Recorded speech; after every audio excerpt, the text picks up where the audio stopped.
So Kev, let's move on to Tales from the Trading Desk and wanted to go. Now, I was at the Silver and Gold Summit out in San Francisco over the past weekend, and obviously involved with a whole series of these mining companies that are trying to raise capital and draw investor interest.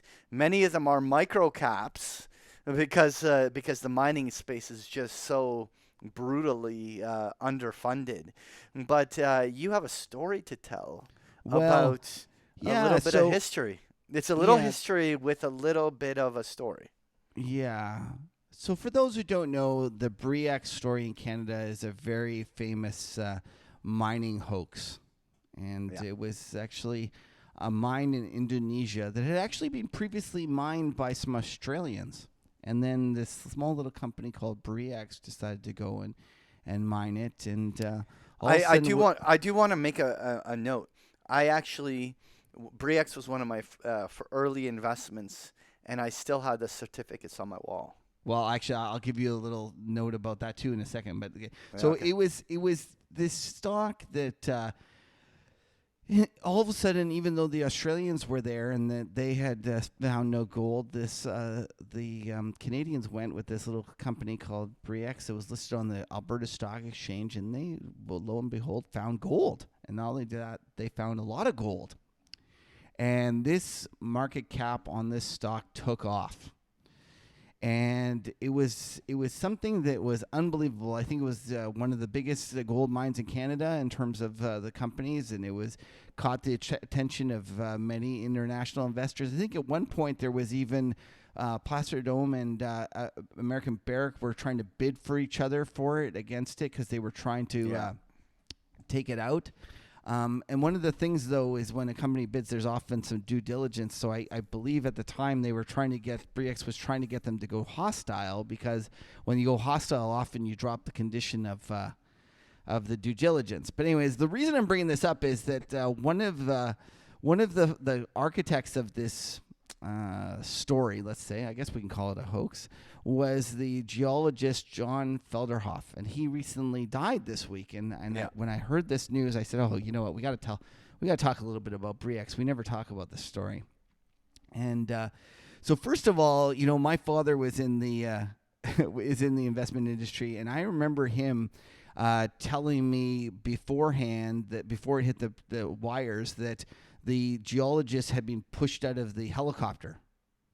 Yes. Because remember, there was Yeah. one geologist that fell out of the helicopter, Yes. and we heard this, and he's like, "Oh, I didn't short it, right?" And that was the problem because I just didn't kind of put two and two together quickly enough. But very quickly after the news broke that this geologist had fallen out of the helicopter, it started to kind of leak out that this might be a fraud, and there was all sorts of problems on the way. That there was a takeover at the time occurring, so some people were doing risk arb, some people were buying it because it was cheap again, and meanwhile the stock's going from, I can't remember, $30 down to like 10, down to like 5, and don't forget this is like the greatest kind of gold find that they've had since Hemlo, off the Trans-Canada Highway. Anyways, I just remember the one story that I want to tell is that at one point when it was still trading and we weren't sure if it was a fraud, but lots of people thought it might be a fraud, there used to be two exchanges in Canada. There used to be the Montreal Stock Exchange and the Toronto Stock Exchange. And it was a real pain in the butt because oftentimes the Montreal, nobody would trade on there, and then you would get situations where you might trade through that market. And don't forget, this wasn't in the day and age of very quickly kind of having machines to do this automatically. So sometimes what you would have is you would have to honor a quote there in Montreal and fill somebody that because you had missed an order in Montreal. Anyways, the point of it is that at one point, sometimes the two exchanges didn't coordinate their openings.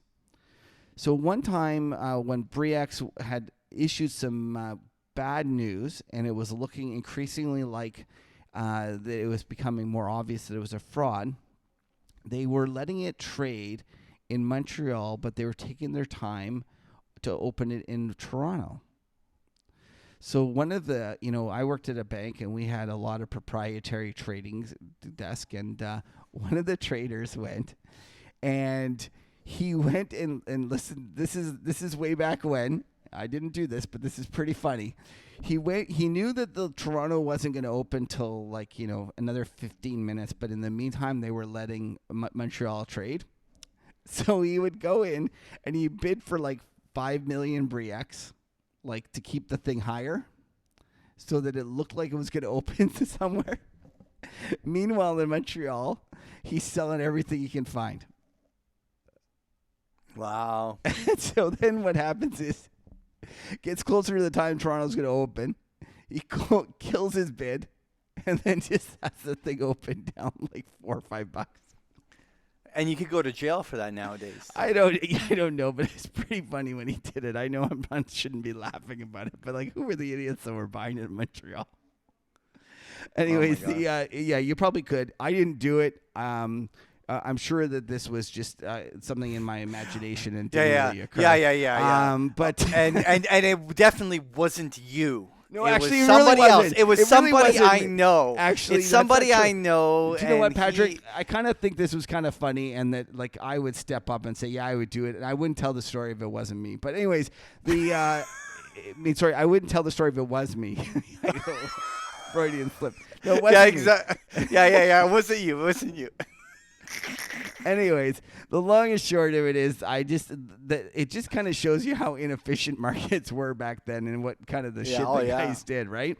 Nowadays, with all the electronic arbing that happens, it's like there's the efficiencies are all of that. That gap has been closed, right? Well, like and it back was just then, pretty you could funny. make It was also a living funny time because the fact that people actually wanted to believe badly enough. My favorite story is my old boss. When we were laughing about it after the fact, he says, let's just think about what happened in terms of like, this was supposed to be one of the most kind of rich mines that we had ever seen in terms of the actual amount of gold there.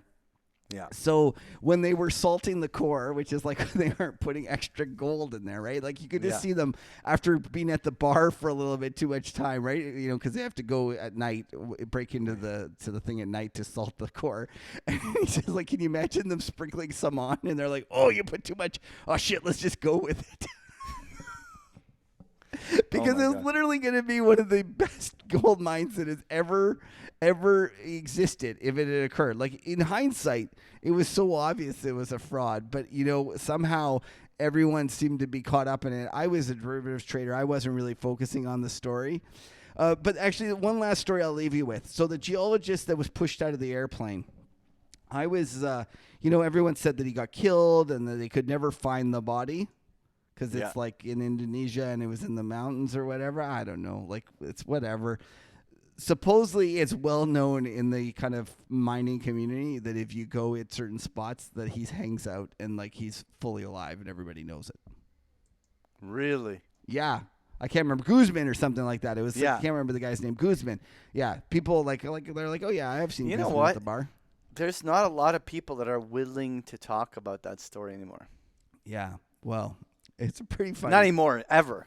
Like, there's the people that know it, they don't want to talk about it. And it's anyway. Thanks for sharing. It was a funny the tale. time. It was a funny time. It was a good story. No, you know what? I have my shares on the wall because I got burned on it because I was a fool. because you were long. So I have one last story to tell you about this. So at the time, I was the equity derivatives trader at the bank, and so we would go do all the rebalancings for the actual like the tips and hips trust, which are like the SPY equivalent, right?